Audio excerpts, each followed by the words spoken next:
Everyone, हम अपनी इस दृष्टि प्रीलिम्स प्रैक्टिस सीरीज को आगे बढ़ाते हैं और आज हम देखेंगे प्राचीन भारत में धार्मिक आंदोलन।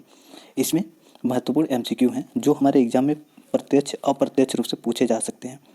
आप अपने आंसर को नीचे कमेंट बॉक्स में बता सकते हैं। अगर आपके आंसर सही हैं तो आप यहाँ बता सकते हैं कि कितने क्वेश्चन आपके सही हुए और कितने गलत, दोनों के बीच का अंतर कितना है। आप ये देखिए, आपने समानता देखा होगा कि 55 टू 56 के अंतर्गत ही कट ऑफ आते हैं, इसी के आसपास रहते हैं। कभी कभी 50 हो जाता है तो इसी के आसपास रहते हैं। आप कोशिश करिएगा 50% आपके सही हों। अगर आपके 50% क्वेश्चन सही होते हैं तो आप नीचे कमेंट बॉक्स में बताइए आई एम क्वालिफाइड, नीचे कमेंट में लिख दीजिएगा। देखते हैं कितने लोग इसमें क्वालिफाई होते हैं। ये इसमें कुल 30 क्वेश्चन है और इसके कट ऑफ 50 होगा, 15 इसका कट ऑफ होगा। अगर 15 क्वेश्चन जिसके सही होते हैं वो नीचे कमेंट बॉक्स में लिखे आई एम क्वालिफाई। तो चलिए देखते हैं आज का पहला क्वेश्चन। पहला क्वेश्चन है, बौद्ध मत के महायान और हीनयान प्रकारों के बीच महत्वपूर्ण अंतर क्या है। तो आप इनमें देख के बताइए कौन से महत्वपूर्ण अंतर हैं। ये लिखा हुआ है महायान पूरे का अंत्यारोपण हो सकता है, महायान में पूरे का अंत्यारोपण हो सकता है, जबकि हीनयान में कोई व्यक्ति दूसरे व्यक्ति को मात्र उदाहरण या सलाह से ही मदद कर सकता है। बी कह रहा है कि महायान बोधिसत्व में विश्वास करता है, जबकि हीनयान बोधिसत्व में विश्वास नहीं करता है। सी कह रहा है हीनयान ने वेदना परितात्रता के प्रत्यय को संवर्धित किया। डी कह रहा है कि महायान ने अहर्त मतलब योग्यता पूज्य के प्रत्यय को प्रतिपादित किया। तो बताइए इनमें से कौन सा ऐसा कथन दिया हुआ है जो महत्वपूर्ण अंतर है हीनयान और महायान के बीच। तो उम्मीद है आप लोगों ने अपना आंसर चयन कर लिया होगा। तो चलिए हम बताते हैं आपको इनमें से कौन सा महत्वपूर्ण अंतर है। तो बी इसका सही आंसर है, क्योंकि महायान जो था बोधिसत्व में विश्वास करता था जबकि हीनयान नहीं करता था। हीनयान महात्मा बुद्ध को केवल एक महापुरुष मानता था, जबकि महायान भगवान बुद्ध को एक देवता मानता था, जबकि हीनयान इनको एक महापुरुष के रूप में ही मानता था। तो चलिए यहाँ दोनों के बीच का अंतर हम समझ लेते हैं। तो पहले हम देख लेते हैं महायान महात्मा बुद्ध को देवता मानता था, और दूसरा एक विशेषता इसकी थी, ये थी कि ये मूर्ति पूजा करते थे महायान लोग। तीसरा अंतर ये था कि जब महायान बोधिसत्व में विश्वास करते थे, ये थोड़े लिबरल होते थे, लेकिन हीनयान वाले जो लोग होते थे ये भगवान को देवता के रूप में नहीं देखते थे, ये महापुरुष के रूप में भगवान बुद्ध को देखते थे। मूर्ति पूजा पे विश्वास नहीं करते थे, स्वयं के प्रयत्नों पे बल देते थे हीनयान के लोग। अगर तीसरा कथन देखें तो ये अर्थ पद की प्राप्ति के लिए प्रयत्न करते थे। जो हीनयान के लोग होते थे योग्य पद के, मतलब अगर आप जिस चीज़ के लिए एलिजिबल हैं उसी वही पोस्ट आपको मिले, मतलब इसको सिंपल भाषा में हिंदी में कहा जाता है अर्थ पद की प्राप्ति। तो योग्यता के हिसाब से ये लोग कार्य करते थे। तो ये दोनों के बीच का अंतर थे। उम्मीद है आपके आंसर सही रहे होंगे। अगर सही होंगे तो आप इसको सही में काउंट कीजिएगा, गलत होंगे तो गलत में काउंट कीजिएगा। चलिए अगला क्वेश्चन देखते हैं। अगला क्वेश्चन दिया हुआ है कि बौद्ध संघ मठवासियों का एक संगठन था। ए दिया है जो धम्म के शिक्षक बने। बी जिसने शिक्षा के प्रसार में मदद की। सी राज्य की एकात्मकता में मदद करने हेतु। डी विपत्ति के समय गरीबों को राहत प्रदान करने हेतु। तो बताइए बौद्ध संघ मठवासियों का एक संगठन था, किस लिए था वो। तो आप सोच करके अपना आंसर लगाइए। तो आपने सही आंसर लगा लिया होगा। तो चलिए हम बताते हैं इनमें से कौन सा सही है। तो इसका सही आंसर ए है। जो बौद्ध मठवासी थे उनका संगठन था वो धम्म के शिक्षक थे बने, मतलब बौद्ध धर्म का प्रचार प्रसार करते थे। तो चलिए अगला क्वेश्चन देखते हैं। अगला क्वेश्चन है, इसमें 3 नंबर जो क्वेश्चन था वो अच्छा इंपॉर्टेंट क्वेश्चन नहीं था, इसलिए हमने उसको हटा दिया। तो आप चौथा क्वेश्चन देख लीजिए। आप 29 क्वेश्चन में ही मैनेज कीजिएगा। बुद्ध की जीवनी की रचना बौद्ध साहित्य में विशेष स्थान रखती है। निम्नलिखित में से कौन सी एक बुद्ध की पूर्ण जीवनी है। तो आप बताइए इनमें से बुद्ध की पूर्ण जीवनी कौन सी है। ललित विस्तार, मिलिंद पन्हो, सारिपुत्र प्रकरण और अवदान शतक, इनमें से कौन सा बुद्ध की पूर्ण जीवनी है। तो आप सोच करके बताइए कौन सी बुद्ध की पूर्ण जीवनी है। उम्मीद है आपने अपना आंसर लगा लिया होगा। इसका सही आंसर ललित विस्तार। ललित विस्तार का संबंध है महायान से। महायान बौद्ध सूत्र से संबंधित है ललित विस्तार, जिसमें बुद्ध के पूर्ण जीवनी का विवरण दिया गया है ललित विस्तार में। अगर मिलिंद पन्हो की बात करें तो मिलिंद पन्हो में दिया गया है बौद्ध भिक्षु नागसेन और इंडो ग्रीक राजा मिनांडर के बीच के संवाद, दोनों के बीच के संवाद मिलिंद पन्हो में दिया गया है। सारिपुत्र प्रकरण में देखें, अगर सारिपुत्र प्रकरण में दिया गया है कि जो गौतम बुद्ध के एक शिष्य थे सारिपुत्र को, उनके विषय में इसमें सारिपुत्र प्रकरण में उनके बारे में, मतलब उनके शिष्य सारिपुत्र के विषय में दिया गया है सारिपुत्र प्रकरण, उनके बारे में विवरण दिया गया है। अवदान शतक के बारे में क्या हुआ है, इसमें 100 चरित्र के संबंधित कहानियाँ हैं। बुद्ध के 100 चरित्र कहानियाँ हैं अवदान शतक में। बुद्ध के इसमें 100 कहानियाँ उनके संबंधित दिया गया है, चरित्र उनके चरित्र के संबंधित कहानियाँ दिया गया 100। तो उम्मीद है आपको चारों विकल्प के बारे में भी एक्सप्लेनेशन समझ में आया होगा और आपका आंसर सही रहा हो तो इसको सही में काउंट कर लीजिए। चलिए अगला क्वेश्चन देखते हैं। यहाँ पे 2 क्वेश्चन एक साथ दिए हुए हैं। पहला क्वेश्चन है, इनमें से कौन बुद्ध की धात्री माँ थी? तो बताइए, ए पूड़ा, बी गजलक्ष्मी, सी माया, डी महाप्रजापति गौतमी। तो बताइए इनमें से कौन सा क्वेश्चन सही है? तो उम्मीद है आपने सही आंसर लगा लिया होगा। इसका सही आंसर है डी महाप्रजापति गौतमी। आपको पता होगा जब बुद्ध की इनका जन्म हुआ था तो उसके 7 दिन बाद इनकी माँ का डेथ हो गया था। तो महाप्रजापति गौतमी जो इनकी मौसी थी उन्होंने इनका पालन पोषण किया था। तो डी इसका सही आंसर है। अगला क्वेश्चन देखते हैं। बौद्ध ग्रंथ मध्यम निकाय किस भाषा में है? ए संस्कृत, बी पाली, सी प्राकृत, डी तेलुगु। बताइए इनमें से कौन सा सही है? मध्यम निकाय किस भाषा में है? तो आपने उम्मीद है आंसर चयन कर लिया होगा। तो हम इसमें देखते हैं कौन सा सही है। तो इसका सही आंसर है बी पाली भाषा में है। आप ये भी जानते होंगे कि बौद्ध ग्रंथ ज़्यादातर पाली भाषा में ही है। इनका जो मतलब इन्होंने अपने उपदेश दिए थे तो पाली भाषा में दिए थे, तो इनके पाली भाषा यहाँ पे करेक्ट आंसर है। तो चलिए अगला क्वेश्चन देखते हैं। इसमें बताना है आपको 10वीं शताब्दी में नालियर दिव्य प्रबंधन के रचयिता कौन थे? ए अलवर, बी नयनार, सी अपार, डी सांबदनार। तो बताइए इनमें से कौन सा सही है? मतलब नालियर दिव्य प्रबंधन के रचयिता इनमें से कौन है? तो उम्मीद है आपने सही आंसर चयन कर लिया होगा। सही इसके रचयिता थे अलवार थे। तो अलवार जो थे ये विष्णु के मानने वाले थे और जो नयनार थे वो भगवान शिव को मानने वाले थे। अलवारों ने इसका गठन किया था, रचना किया था नालियर दिव्य प्रबंधन का। तो चलिए अगला क्वेश्चन देखते हैं। अगर आपका ये क्वेश्चन सही हो तो इसको सही में काउंट कर लीजिएगा, अगर गलत हो तो गलत में काउंट कीजिएगा और कमेंट बॉक्स में जरूर बताइएगा आप लोगों के फाइनली कितने क्वेश्चन सही हुए। इसमें देखना है, निम्नलिखित कथन पर विचार कीजिए और बताइए इनमें से कौन सा कथन सही है। पहला है, जैन मतावलंबी मानते हैं कि महावीर के 23वें पूर्ववर्ती थे। जैन मतावलंबी मानते हैं कि महावीर के 23वें पूर्ववर्ती थे, 23 पूर्ववर्ती थे, अर्थात जो महावीर थे ये 24वें होने चाहिए। फिर बी दूसरा कथन है, इसमें पार्श्वनाथ 23वें थे। डी कह रहा है कि महावीर के निकटवर्ती उत्तरवर्ती ऋषभ थे। तो बताइए इनमें से कौन सा सही है? केवल 1 और 2, केवल 2 और 3, सी केवल 2, डी केवल 3। उम्मीद है आपने सही आंसर चयन कर लिया होगा। अगर हम देखें तो महावीर के निकटवर्ती ऋषभ देव नहीं थे। इनके निकटवर्ती पार्श्वनाथ ही हो सकते हैं क्योंकि 23वें थे। 3 को आप काटेंगे तो बी और डी कट जाएगा। इसका सही आंसर होगा ए, क्योंकि 1 और 2 सही है। तो इसका सही आंसर ए है। जिसने लोगों ने ए लगाया है आप अपना आंसर सही मान सकते हैं। ए इसका सही आंसर था। अगला क्वेश्चन है, इनमें से कौन महायान बौद्ध के मूल विचारों के निरूपण से संबद्ध था? तो बताइए महायान बौद्ध मत के मूल विचारों के से संबंध है, किसका संबंध है इनसे? ए नागार्जुन, बी कश्यप मातंग, सी मिनांडर, डी कनिष्क। तो बताइए इनमें से कौन सा कथन सही है? तो हम अगर इसमें देखें तो कौन सा सही है तो हमें मिलेगा नागार्जुन सही है। बौद्ध धर्म के 2 प्रमुख भाग हैं। पहला है शून्यवाद, दूसरा है विज्ञानवाद। शून्यवाद को मध्यमिका भी कहते हैं और विज्ञानवाद को योगाचार भी कहते हैं। अगर देखें नागार्जुन का जो एक रचना है मतलब शून्यवाद के भी ये भी तो वो थे, रचयिता थे, इन्हीं का ही है शून्यवाद। तो उसी से लिया गया है इनका मध्यम मार्ग। बौद्ध धर्म में मध्यम मार्ग इन्हीं के लेख से लिया गया है, नागार्जुन के। तो इसे नागार्जुन का संबंध किससे है? महायान बौद्ध मत के मूल विचारों से निरूपण है नागार्जुन का संबंध। जितने लोगों ने ए लगाया है उनका सही आंसर है। तो चलिए अगला क्वेश्चन देखते हैं। अगला क्वेश्चन है, राजगिरी वैशाली पाटलिपुत्र निम्न में से कौन सी एक समानता है? इन तीनों में कौन सी समानता है? राजगिरी वैशाली पाटलिपुत्र में इनमें से कौन सी एक समानता है? पहला है अस्थवीरवादियों का पाली धर्मसूत्र वहाँ संकलित हुआ था, इन तीनों जगह। बी है अशोक के प्रमुख शिलालेख पाए गए हैं यहाँ। सी है ये सभी स्थान जहाँ बौद्ध संगतियाँ हुई। डी है ये स्थान जहाँ महासंघिकाओं के बौद्ध धर्मसूत्रों के संकलन से संबंधित है। बताइए इन तीनों से राजगिरी वैशाली और पाटलिपुत्र का संबंध किससे है?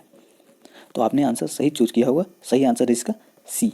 अगर आपने सही चयन किया है, आपने भी सी चयन किया है तो सही है आपका आंसर। आप सही में इसको कलेक्ट कर सकते हैं। चलिए अगला क्वेश्चन देखते हैं। अगला क्वेश्चन है, निम्नलिखित में से कौन सा एक संप्रदाय गौशाला मस्करी पुत्र से संबंधित है। तो बताइए इनमें से कौन सा एक संप्रदाय था जो गौशाला मस्करी पुत्र से संबंधित था। सॉरी, हमने यहाँ पे गौशाला पढ़ दिया, गौशाल है। समगोसाल संप्रदाय मस्करी पुत्र से संबंध है। तो ये आपको बता दें कि ये महावीर के शिष्य थे। जो मस्करी गोसाल मस्करी पुत्र थे ये महावीर के शिष्य थे। बाद में दोनों में कंट्रोवर्सी हो जाने के कारण इन्होंने आजीवक संप्रदाय की स्थापना की। इसका आंसर सही होगा आजीवक संप्रदाय। गोसाल मस्करी पुत्र का संबंध है आजीवक संप्रदाय से। इन्होंने आजीवक संप्रदाय की स्थापना की थी। तो सभी लोगों ने उम्मीद है इसका बी आंसर चयन किया होगा। अगला क्वेश्चन देखते हैं। महाविभाषा जो बौद्ध दर्शन का एक विश्वकोश है किस बौद्ध परिषद में कृति किया गया था। जो महाविभाषा है इसकी रचना कौन से बौद्ध संगति में की गई थी। ए प्रथम, बी द्वितीय, सी तृतीय, डी चतुर्थ। बताइए इनमें से कौन सा सही है। जो महाविभाषा था इसकी रचना किस में की गई थी। चलिए हम बता देते हैं, इसको कनिष्क के समय में की गई थी। आप बताइए कनिष्क की अध्यक्षता में किसके कनिष्क के शासनकाल में कौन सी बौद्ध संगति हुई थी। तो चतुर्थ हुई थी। इसका सही आंसर डी है। डी इसका सही है। चतुर्थ में महाविभाषा का गठन किया गया था। इसकी रचना की गई थी जिसको विश्वकोश कहते हैं बौद्ध दर्शन में। ये आपको याद रखिएगा किसी में हीनयान और महायान दो संप्रदायों में बौद्ध धर्म विभाजित हो गया था। तो चलिए अगला क्वेश्चन देखते हैं। अगला क्वेश्चन है इनमें मिलान करना है। यहाँ पे संत हैं और इनके दार्शनिक विचार हैं। तो पहला दिया है नागार्जुन शून्यवाद, रामानुजम अनेकांतवाद, शंकराचार्य अद्वैतवाद। बताइए इनमें से कौन सा सही सुमेलित है। ए केवल एक, बी केवल 2 3, सी 1 और 3, डी सभी सही हैं। तो बताइए इनमें से कौन सा सही है। तो अगर हम देखें तो इसमें चलिए आप लोग चयन कर लीजिए फिर हम देखते हैं। तो बताते हैं इनमें से पहला सही है। नागार्जुन शून्यवाद है, रामानुजाचार्य अनेकांतवाद नहीं है, विशिष्ट द्वैतवाद है। तीसरा देखें शंकराचार्य तो अद्वैतवाद है। तो बिल्कुल सही है। 1 और 3 इसका सही आंसर सी। जितने लोगों ने सी लगाया होगा उनका सही है। अगर आपका सी सही है तो आप अपना सही में कलेक्ट कर सकते हैं। चलिए अगला क्वेश्चन देखते हैं। अगला क्वेश्चन जैन और बौद्ध धर्म के उदय के संदर्भ में निम्नलिखित कथनों पर विचार कीजिए और इनमें से बताइए कौन सा सही है। पहला दिया है इन धर्मों का उदय वैदिक धर्म में व्याप्त कुरीतियों और ब्राह्मण की श्रेष्ठता के विरुद्ध हुआ। दूसरा कथन है इन धर्मों के उद्भव का आर्थिक कारण नई कृषि मूलक अर्थव्यवस्था का विस्तार था। तो बताइए इनमें से कौन सा सही है। ए केवल 1, बी केवल 2, सी 1 और 2 दोनों, डी कोई भी नहीं। तो उम्मीद है आपने आंसर लगा लिया होगा। देखते ही तुरंत आपने टिक कर लिया होगा सही आंसर। इसका सही आंसर है सी, दोनों सही हैं। क्योंकि वैदिक धर्म में व्याप्त कुरीतियाँ थी और ब्राह्मण अपने आप को श्रेष्ठ मानते थे। क्योंकि 4 वर्ण व्यवस्था थी जिनमें से क्षत्रिय और ब्राह्मण तो अच्छे जीवन जीते थे, लेकिन यहाँ पे जो वैश्य थे और निचले वर्ग इन सब में समस्याएं ज़्यादा थीं। तो जिसके कारण इनको समस्याएं हुई और जिसके कारण जो वैश्य थे उन्होंने नए धर्म के प्रति अपना निष्ठा व्यक्त किया और इनका विकास हुआ। अगर ये सेकंड देखें धर्मों में आर्थिक कारण नहीं, देखिए जब लोहे का उपयोग हुआ तो लोहे के फाल उपयोग हुए, फिर वनों को काट करके कृषि का विस्तार हुआ। तो ऐसे में व्यवसाय का ज़्यादा विस्तार हुआ। जब व्यवसाय का विस्तार हुआ तो बनिया को विस्तार हुआ। जो वैश्य थे उनका वर्चस्व बढ़ा। तो जिसके कारण व्यवसाय उनके जो लोग ब्याज लेते थे उनका विरोध करने लगे लोग। तो विरोध के कारण नए धर्म में ज़्यादा इनका इंटरेस्ट बढ़ा। तो ये दोनों कारण बिल्कुल सही हैं। सी इसका सही आंसर है। चलिए अगला क्वेश्चन देखते हैं। अगला क्वेश्चन जैन धर्म बौद्ध धर्म के संदर्भ में निम्नलिखित कथनों पर विचार कीजिए। पहला कथन कह रहा है इनमें से सही चुनना है आपको। दोनों ने आरंभ अवस्था में वर्ण व्यवस्था की निंदा की। दूसरा कथन दोनों धर्म ने अहिंसा का उपदेश दिया।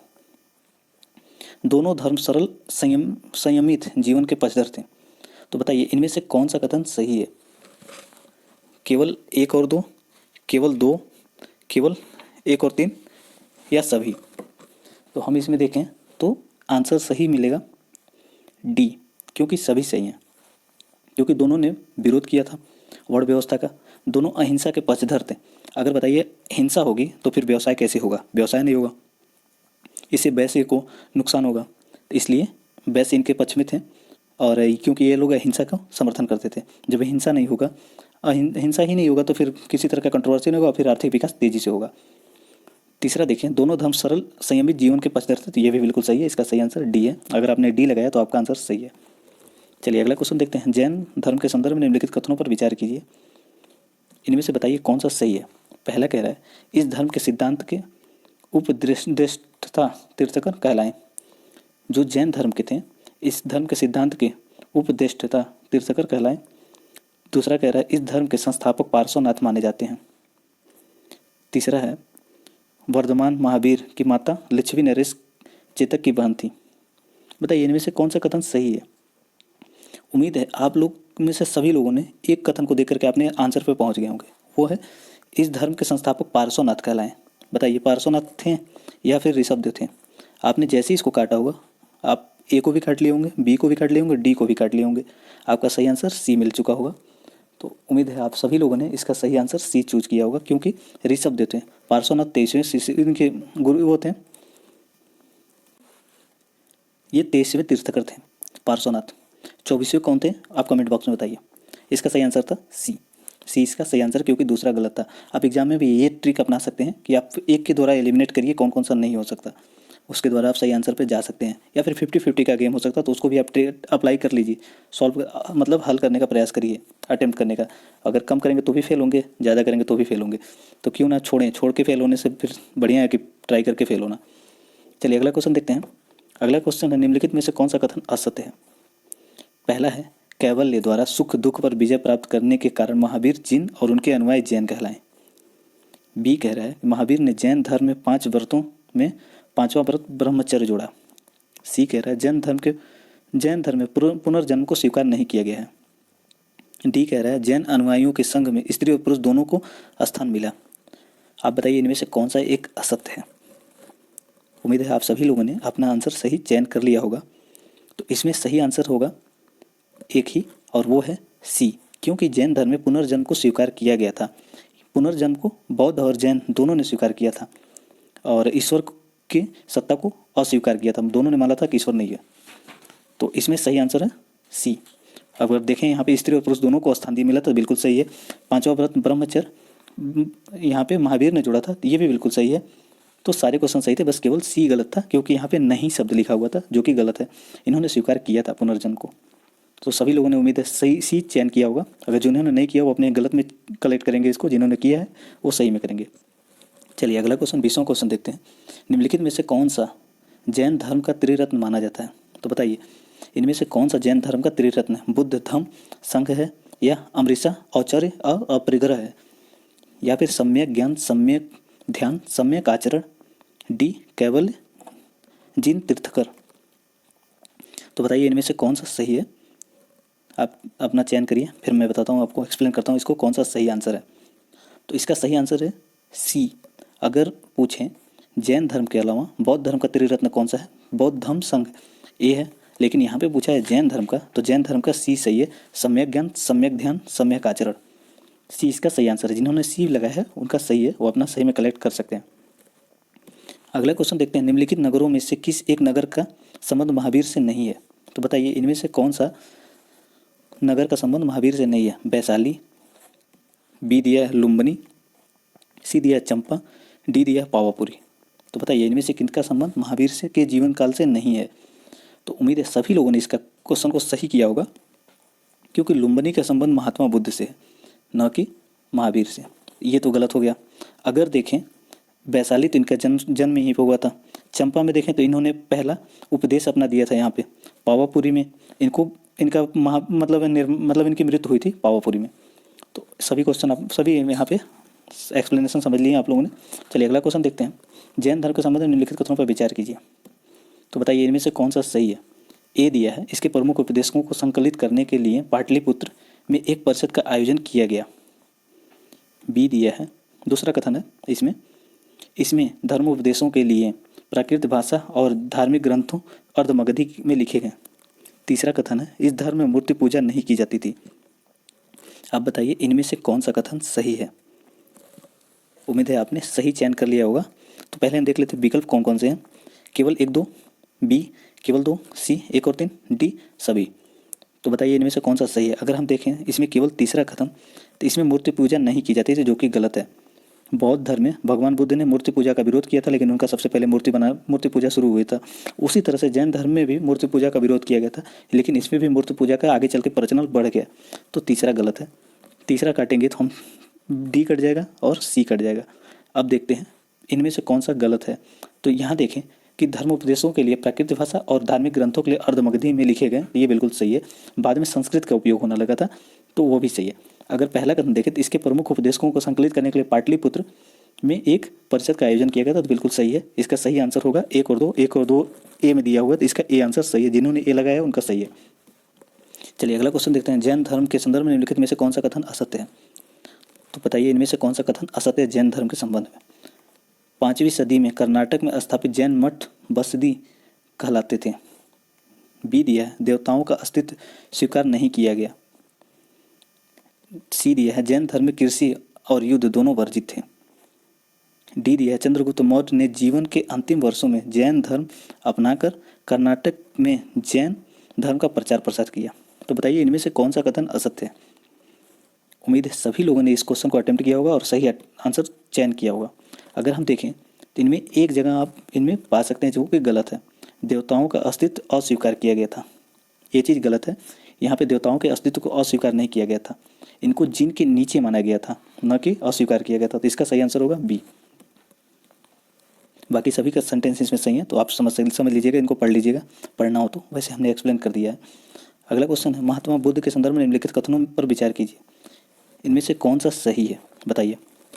इन्होंने अपना पहला उपदेश सारनाथ में दिया था। इनके उपदेश आत्मा और परमात्मा के विषय में होते थे।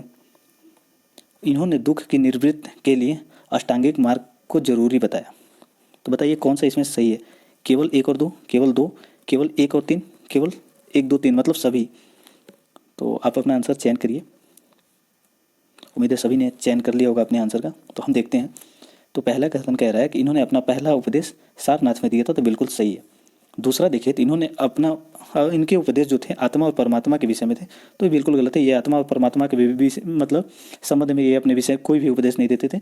ये लौकिक बातों में देते थे, समाज की समस्याओं के बारे में, उनसे संबंधित विषय में बोलते थे, क्योंकि उस समय आत्मा और परमात्मा के बारे में ज़्यादा विवरण चल रहा था, खूब ज़्यादा। ये मतलब उस समय ये ट्रेंडिंग में टॉपिक था आत्मा और परमात्मा को लेकर के, कि हम जन्म क्यों लिए, मरते क्यों हैं, ये ऐसी बातें खूब ज़्यादा ट्रेंडिंग में थी। लेकिन कोई भी समाज की समस्याओं को, समाज के दुख के बारे में कोई नहीं बात करता था। तो महात्मा बुद्ध ने इसको उठाया और इसके बारे में लोगों को समझाना, जागरूक करना प्रयास शुरू किया। इसलिए दूसरा गलत है। अगर जैसे ही आप दूसरा काटेंगे तो आप सीधे आंसर पे जा सकते हैं, क्योंकि बी और डी दोनों कट जाएंगे, ए भी कट जाएगा। इसका सही आंसर सी हो जाएगा। जिन्होंने सी लगाया उनका सही है, बाकी सभी चीज़ें सही हैं। आप चाहें तो दोबारा फिर पढ़ सकते हैं इसको, रोक के वीडियो। चलिए अगला क्वेश्चन देखते हैं। अगला क्वेश्चन है बौद्ध धर्म के संदर्भ में निम्नलिखित कथनों पर विचार कीजिए। बताइए इनमें से कौन सा कथन सही है? पहला कह रहा है कि वे मध्यम मार्ग को मानने वाले थे। जो बौद्ध धर्म थे ये मध्यम मार्ग को मानने वाले थे। दूसरा कह रहा है वे ईश्वर और आत्मा को नहीं मानते थे। तो बताइए इनमें से कौन सा कथन सही है? ए कह रहा है केवल 1, बी कह रहा है केवल 2, सी कह रहा है 1 और 2 दोनों, डी कह रहा है दोनों नहीं, मतलब सभी गलत हैं। तो बताइए इनमें से कौन सा कथन सही है? तो अगर हम देखें तो इनमें सही आंसर होगा हमारा सी। क्यों? क्योंकि यहाँ पे देखें तो मध्यम मार्ग को मानते थे, सभी लोग जानते हैं। वे ईश्वर और आत्मा को नहीं मानते थे।